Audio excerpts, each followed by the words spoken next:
going into week 3 now. Does the energy stay the same throughout spring, or do you ever hit a kind of a down spot in the spring? I think a down spot is normal. It's like marriage, right? I mean, at some point, everything gets to be ho-hum. It's funny you brought that up. I mentioned that with the staff. It starts with them. They have to have energy, and then the players should feed off of them. The one advantage you have in the spring is it's not back-to-back days, so they get a day in between, and they get a Sunday and a Monday off, so their bodies come back a little quicker. We should not allow that to happen, but it is a concern, yes. It has not happened yet. When you talk about energy, a guy that when you talk to people that have worked with Paul Randolph, that's one thing a lot of people bring up with him. Have you seen that from him? All these guys coach differently. They have to be who they are, and his natural coaching style, from what I've seen, is high energy and talking and moving, and he's my age and has got a unusually high energy level for being 56 years old, but he does coach with a lot of energy. How much do your older players and your culture prevent the lull from happening? Because when I watch, it's a lot of the older players that are providing the energy, so to speak. Yeah, so what I asked them to do the first week is I singled some of them out. Ollie, Joe Mikulski, Colin Oliver, Rucker, Corey, Rashad, and had mentioned to them that they need to practice harder than they ever have in their career here, so the young players will follow. And that's really important in culture. And bringing young players along, whether we like it as coaches and teachers, and maybe even parents sometime, they're going to watch their peers and listen to them maybe as much as they do coaches and teachers and even at times parents. And so I've asked them to do that, and that's a responsibility that they take on. The good news is we've got a large group that has been here a long time, and they do understand that process. How have you seen some of those older guys that you mentioned settle into more of that mentorship type of role this spring that you mentioned some would have? That's instilled in them during their time here. So I've always used a number of 24 months. It can be 18, it could be 36. Most of the time, 18 to 24 months, it's gonna be instilled in them. They're gonna form fit into our culture and what we do and what we believe in and who we are, and then it essentially runs itself. Is something you can identify in recruiting, whether that's recruiting high schoolers or recruiting transfer guys that, in 6, 12, 18 months they develop that kind of leadership capability? It's one of the more difficult things, but one of the most important is to identify how important is football, what leadership abilities do they have, and the reason for that is because leadership is about leading yourself first before you can lead others, and that makes our job a lot easier, and it makes that a much more smooth transition. And it's not as easy as you would think. The portal is more beneficial in that area because they're older, and I can see what that blueprint is. What did they do at this particular school when they were 19 or 20 years old? Different than a 17-year-old high school player. It's hard to identify really what they can do. So how do you identify a 16, 17-year-old guy that you're not spending days and weeks with? Like how do you, like Gundy, kind of see that this kid can be a leader in 2 or 3 years? So the ones we recruit, we're going to start out with about 125 high school players, 2.5 years in advance for the most part, rough numbers-wise. And then each one of these guys have a responsibility to do all the background work. And then we'll weed that number down to about 50. And then those 50 will weed us out, and we'll end up with about 20 to sign around 15. And I'm not interested in them bringing a player into our culture that doesn't fit what we believe in. Not because that player's wrong and we're right, but because it won't work. Because we're not going to change who we are based on somebody coming in from the outside. So that's why we put a lot of time and effort into the young men we bring in here. And sometimes the people that love OSU football don't agree with us on that. But that's just a decision we make based on the long-term success and the overall culture of an organization that has 140 players. Staying with recruiting, you had your first official visit weekend. I've talked to a lot of those kids. I mean, the thought coming off the visit by those kids was huge. It looks like you're going to get some commitments out of it. Talk about how your staff, you've transitioned to the spring recruiting. You guys seem to hit a lot out of the park this time of year. It's much different. We're in year, 3 or 4 now, Yeah. something like that. And Todd Bradford and his staff have been fantastic. And the other side of recruiting, which is the organizational skills, not just necessarily the evaluation. We have put our mark on that 2.5-day event where these players can see practice, they can see our players, they can see our coaches. We're going to spend a lot of time with them. It gives me a chance, based on what I've learned in the portal, to be really honest and upfront with high school players about what we expect, similar to what we talked about. So we don't have any miscommunication when they do come to Oklahoma State. They need to understand who we are, and we need to understand who they are, make sure it's going to be a good mix. And so the spring recruiting for us has been very good because we don't have anything to hide. We sell our players, we sell our culture, we sell our people, and we open it up and let them see it. They come spend 3 hours at my house and goof around with all the players and things at the house, and they get to see everything that would be involved in a daily operation for them as prospective student athletes. And then selfishly, I really stress the academic side of it, because I think the academic side is very important, even though it's kind of gone out the window. A lot of people say academics is a non-factor in amateur or college sports. Not at Oklahoma State. It's a big deal because I have sons, 3 of them, and I know that they're going to have some type of academic structure, further education beyond high school in order to get many opportunities. And so we stress that, I stress that, and I think we have success with what we do because we lay it all out there. We don't hide anything at Oklahoma State.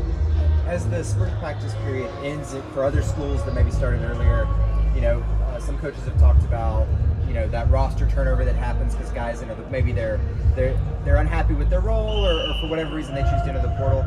Because this team has so many guys coming back, do you feel that's something y'all don't have to worry about as much just because this team sort of already made the collective decision, hey, we want to be here, we want to come back? Yeah, it's interesting the way you phrase that, because we worry about it, but we don't worry about it. It's almost, one of the terms we use in our culture is control what you can control. And I'm not sure what the rhyme or reason is much anymore for why or why not young men go or young women go in portals. Some of it's justified, some of it may not, but it doesn't matter. We ultimately have to deal with the hand we've been dealt, which is the end result. So, does it cross my mind? Sure. Do I concern myself with it now? No.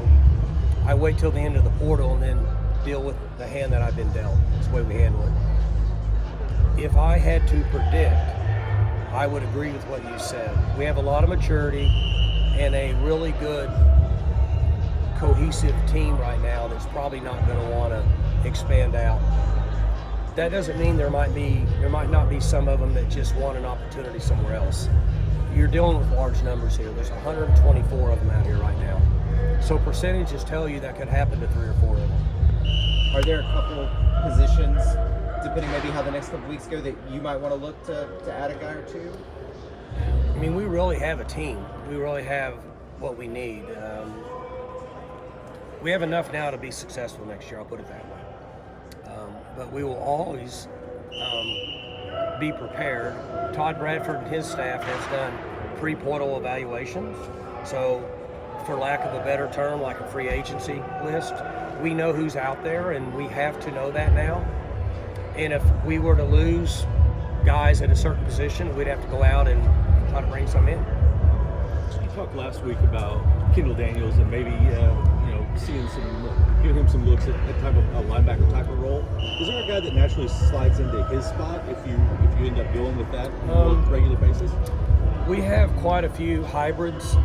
Somebody mentioned hybrids a week or two ago, and we have an unusual group of those guys that there's packages that we'll play 3 down or we'll play 4 down, and there's packages we can let Kendall play in the middle, and there's times we can invert him, and there's times if we want to drop him down, we can.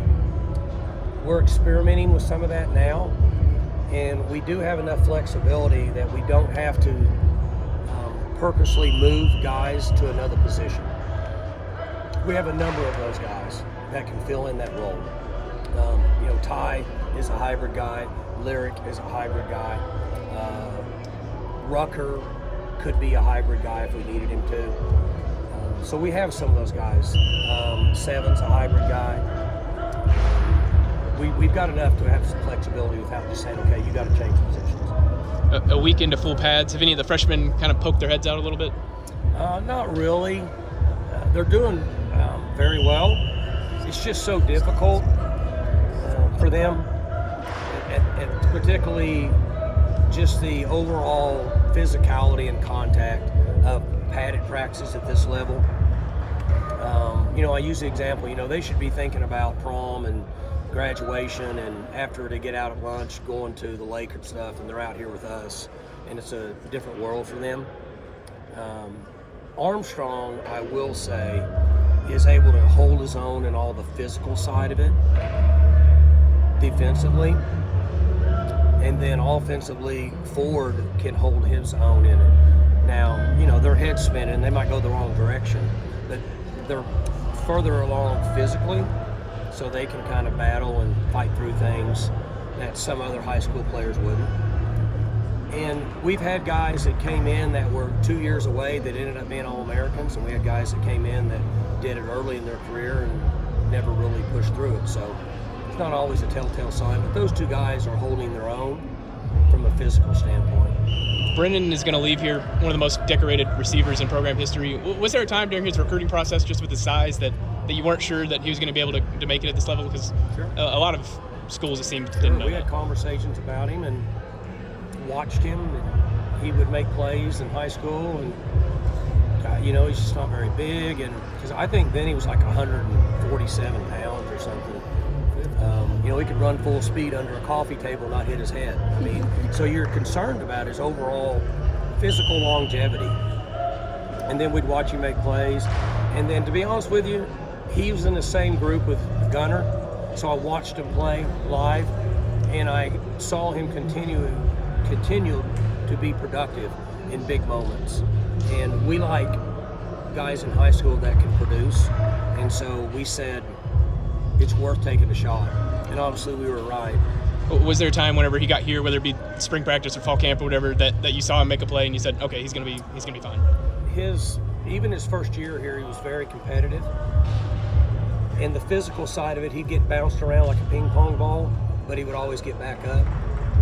And the interesting thing about him is I try to back him off all the time, and I look up and he's back in there. And I'll tell him, Dunn and him, I'll say, you don't need to be in there right now. And then he's back in there. So he just is who he is from a competitive level, and his body's ability to recover from the punishment at this level is pretty amazing. The guy might play the game for 5, 6, 7 more years because he just doesn't know anything other than being productive. A full 2 weeks has went by now, and a new defensive line coach. What have I talked to guys last week about the new stuff that they're having to incorporate right now. What have you seen from him? Well, as I mentioned earlier, he has high energy.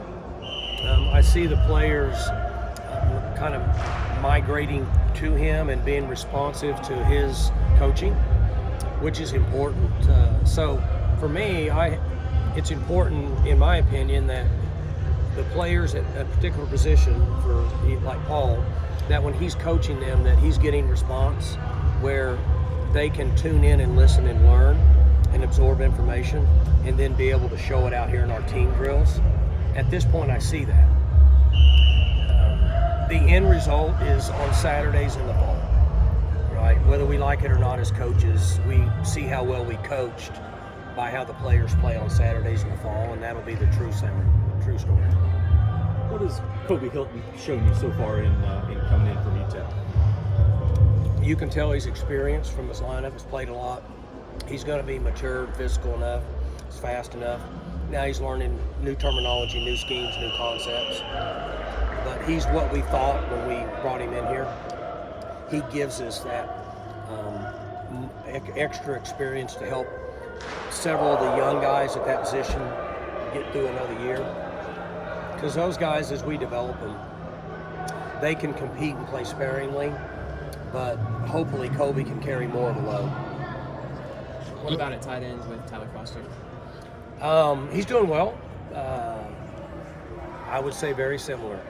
I mean, really very similar to what I just said about Hilton, is the fact that he's got maturity, he's physical, he's learning, but he should provide that bridge between the young guys at that position and his experience, and take those reps to where we bring the young guys along. Very similar. It sounds like the tight end position as a whole has evolved quite a bit since you got here. You know, Brenden Pettigrew back in the day, Jarwin, the Cowboy back to tight end. How do you see that position kind of shaking out this year? How do you see that being integrated to this offense? So we made the transition a year and a half ago back to what would be a more traditional tight end, and I'm happy with that. And I feel like that it's been good for us. Now we move them a lot, but ultimately they're in what would be a routine concept for offensive football for the last 30 or 40 years, more so than the trend we got into in spread football over the last 10 years. So it's a traditional position for us now that is being used differently, but overall I think it's benefiting who we are scheme and concept wise as an offense. Do you see Foster as more of a red zone type of guy with his size? I don't know enough about him yet. I don't know that. I can't answer that fair. But he is long and lanky and should be a factor there. We're going to do some red zone work, and it'll be interesting to see how the matchups, how the safeties and backers feel about covering him. Hey, Mike, you mentioned taking recruits on visits to your house. The rumor is your house is on the market now? Is that right? Any buyers, I'll show you. Discount. Need a discount. Discount. Big. You want a big discount? Yeah. It's too big of a house for two people. It needs to be for a young family that has a lot of energy and wants to be on a ranch and goof around and have a swimming pool and all that stuff. And that's kind of past my time at this point. So. Is that all your land with on the ranch too, or you in that particular area? Yes. There's 110 acres. It sets on 110 acres. It's just a lot for two people. I mean, when we moved out there, I think about 13 years ago, so the boys would have been 14, 8. Gage would have been like 5 or 6. And well, times have changed since then, and it's just a big place for two people. So somebody else needs to be able to enjoy it at some point. What do you miss about the house? What will I miss? Yeah. Well, I have a lot of privacy out there. So, I mean, I like that. Like, if I want to get up in the middle of the night and go out in the front yard, take the dogs out, I don't have to worry about who's out there. You can take that wherever you want. Have you found a new place yet? You can take that wherever you want. I mean, it's not any secret. You can look at the court records. We own land around here in different places at some point. I just haven't got that far. But it's just a big place with a lot of moving parts for two people.